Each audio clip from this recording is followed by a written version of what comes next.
the ultimate social media playboy, Dan Bilzerian. Went to SEAL training twice, no less. Huh. Let's go. Can't wait to hear this one. The SEAL training days. How is it that you could have had the opportunity to be a disabled veteran and everything that comes with that, the benefits, the money, and you instead... All right, I'm going to stop already. Disabled veteran with all the benefits. They broke you, they take care of you like any other employer.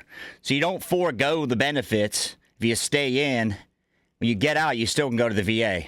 So right off the bat, I don't know where these guys are talking about, because anybody who hears this knows it's totally full of shit. Instead decide to go into SEAL training? Well, I started off injured in my first class, and I had gotten so banged up that, I mean, after finishing Hell Week with stress fractures going in, that I was supposed to let my legs heal. And because they didn't let my legs heal, when I went to Okinawa, I got off the boat and I went into medical and I asked them to look at my legs. I ran for like 2 miles and just destroyed them even more, just because I was just so sick of the military. I just wanted to get out. And they gave me what I wanted. They were going to get me out. I think under the UCMJ, that's actually a crime. Destruction of government property. So either he's hurt or he's not hurt. He's not running for 2 miles with broken legs if he's truly hurt. It just seems like this is made for social media. Because my legs were just and it had been, they'd been broken for, 8 months or whatever. But you hated the military that bad that you would destroy your legs to get out? I was so pissed. I mean, I had done everything that I was supposed to do. I made it through Hell Week with broken legs. Like, no, you did not. I felt like I just got so like railroaded. And not like really in the SEAL training program, because I went in there and I was unprepared and I was for sure not like, I shouldn't have. I was going to graduate because like I just never was going to quit, and I was just going to finish the program. But I at the time like wasn't mature enough, and I wouldn't have made a good SEAL. And so I don't blame them for getting me out of there. This is classic blame culture. Blame it on somebody else. He didn't make it. The guy's a trust fund baby, silver spoon. Bravo for going in. Bravo for going to Buds. Respect that more than I did. I was a Marine. But the whining and complaining and the straight up bullshit in this is hard to watch. My issue was really in the the way the ship handled it and like taking me out to sea when like my legs were clearly not healed and like I was supposed to be on limited duty. It's called so light they were duty. Going to kick me out. But they took them so long to process it that my legs had healed. And so at that point, I just, put in a request to go back, and everybody thought that I was so crazy. I remember. So what's the problem with that? His legs healed up. He's going back. I don't get it. I don't understand what the issue is. So, hey, more power to you. Going back. Good work, man. Like, I remember going in and my commanding officer was like, Bilzerian, he goes, you're supposed to be medically discharged from the military here soon, and you want me to approve a request for you to go into SEAL training. And I said, yes, sir. And he goes, you know how stupid that is? He goes, you realize that we are going to be paying you disability, and we're saying that you're disabled, and you want me to approve a request for you to go to the hardest military training in the world. He goes, are you stupid? He goes, do we need to give you a psych discharge as well? He goes, what's the matter with you? And it was just funny, like at the time, I'm just like. I'm going to call on Don Shipley on this one. They're not going to waste a slot on a guy who's broken. They're going to kick him out, right? Med board him. But yet his commanding officer is going to say, sure, buddy, go back to SEAL training after we determined you're broken. That makes no sense. Don Shipley, I'm sure, can address this better. He's the expert in that area. Just like, standing there like, like this is, my commanding officer. I'm so brainwashed and I didn't even see the humor in it. I was just like, oh, no, sir. Like, I'd really like the opportunity, sir. And, he's just, having it. My BS meter is going pegging right now. So I ended up going back. And yeah, I was 2 days before graduation, got rolled all the way back to the beginning, did the whole thing again, and then got kicked out. That actually, to me, is one of the things that does irritate me, is when people think that I didn't serve for. They hated this guy. I can't imagine anybody. First of all, let's start with that first. You don't go to 2 days before and they kick you out or roll you. I can't imagine they're going to waste all that training time for a guy they're going to dump, the guy they hate, right? That's why that happened. 2 days before, you're going to graduate. Now, I commend the guy, a rich guy going in the military. Commend him going to SEAL training. But I don't buy that 2 days before they dumped you. For 4 years, like, 'cause I was in the military for 4 years. Like, I served 4 years. I did 510 days of SEAL training. Like, I finished the whole program twice. Like, I went through Hell Week twice. Like, I did all that stuff.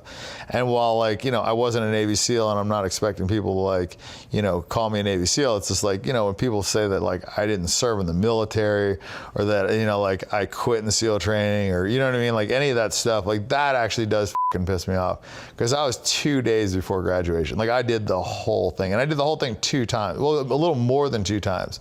So How do you go through it? I have no doubt the guy served. No doubt he went to Buds. But his cavalier, arrogant attitude is what kept him from finishing, in my opinion. I'm sure any of you SEALs out there will agree. You don't want a guy like this working with you. I don't even care if he's a Navy cook, you wouldn't want him. He'd get the E4 Mafia beatdown when he made it to the fleet. A second time, and you're talking about you went through Hell Week twice. yeah, I finished 2 Hell Weeks, and I was actually in 3 different classes. So the first time I made it, you know, it was like 3 or 4 weeks after Hell Week, and then I got rolled back. Second time I went, you know, all the way through the entire course, 2 days for graduation, then got rolled back all the way to the beginning of dive phase, which is basically, you know, like I did 4 months of the training again, and then at the end, then they just admin dropped me. Explain what Hell Week entailed. Yeah, I mean, it's 5.5 days and no sleep, and you're running, I think More it's like Hell a Week total stories. 144 miles, like telephone poles and boats, and I mean, it's pretty grueling training. I got hypothermia a lot. It was tough. I mean, you're wet and sandy the whole time, so you're chafing, your, you know, nipples are bleeding, my toenails popped off from the feet being. My meter's full on the Hell Week Bud stories. I respect all those guys, and I'm sure SEALs that are actively serving and out now don't want to hear any more Bud stories. It kind of dilutes the whole thing. And so swollen, like, I mean, it's no joke, you know. You got to really want it, you know, bad. Of those 2 Hell Weeks you went through, is there a moment or two that most sticks out to you? Yeah, I think Steel Pier was probably one. That's where it's like 3 in the morning. It's probably like 40 degrees outside, and they strip you down to your underwear or naked. I forget what it was, underwear and naked or something, but you're on a steel pier, and they spray you down the water, and they get hurricane fans that are blowing on you, and it's miserable. It's really cold. And what, like, looking back, Sounds terrible. Sounds like the guy was there and he's pissed off he didn't make it, or he's pissed off they didn't like him. That's probably the issue. The guy probably would have made it if he didn't have this attitude, which you on display right now. you don't think you graduated. Why? They hate you. Well, so the second time I went through, I'd already done it, and I was kind of like going through cocky, and I just figured if I don't quit and I pass all my stuff, like, they can't kick me out. But I didn't think they could like just drop you, you know. My OIC, the officer in charge of my class, I didn't really have a lot of respect for him. We kind of like butted heads. And you guys ever met somebody like this?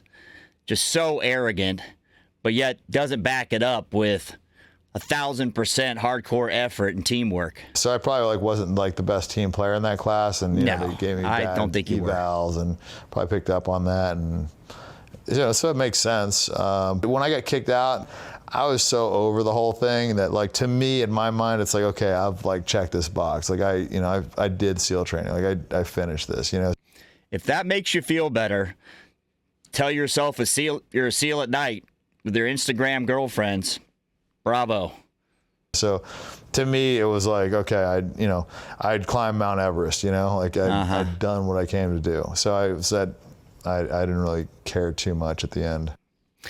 One last thing that sticks out in my mind. He did 4 years, but he said he was going to get med boarded. So was he going to get med boarded, or did he get out after his 4-year hitch? Whole thing is very confusing. How about a little bonus coverage to get the updated story about his Bud's experience? Let's go. Days before graduation, when I got like rolled back to the beginning, did the whole thing again, then was like 3 weeks before when they kicked me out. So in my mind, why would they roll you back to phase 1? Why would they roll you back to the total beginning? I just don't get it. You guys that know, let me know. I just don't get it. I had finished SEAL training. Like, those 2 days was like me fucking like flying back to Coronado and getting my fucking, you know, graduation thing, right? So like in my mind, I had done it. So like I pretty much, like, I don't know. You know, in my mind, I'm in Space Force right now. So you better call me a Space Force Marine from now on, in my mind.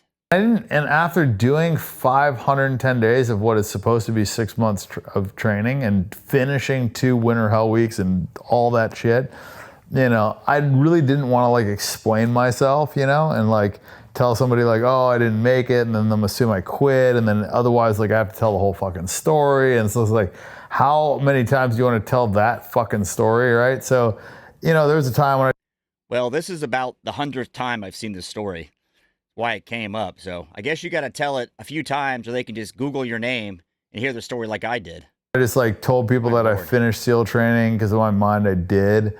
And then most of the time I just didn't talk about it. Like I didn't even like mention it because it was like not really something that I like wanted to discuss. And then I pretty much just forgot about it. You don't forget about 500 plus days and broken legs. I think the guy went to training, but sour grapes is tough to watch. And just didn't even really like consider it once I started gambling and I made all my money gambling. Like I didn't give a fuck about it anymore, but it definitely bothered me for a while because it was like, I mean, I dedicated like a good like 4 or 5 years of my life to it and I really got railroaded. So well, enough of that. Thanks for watching.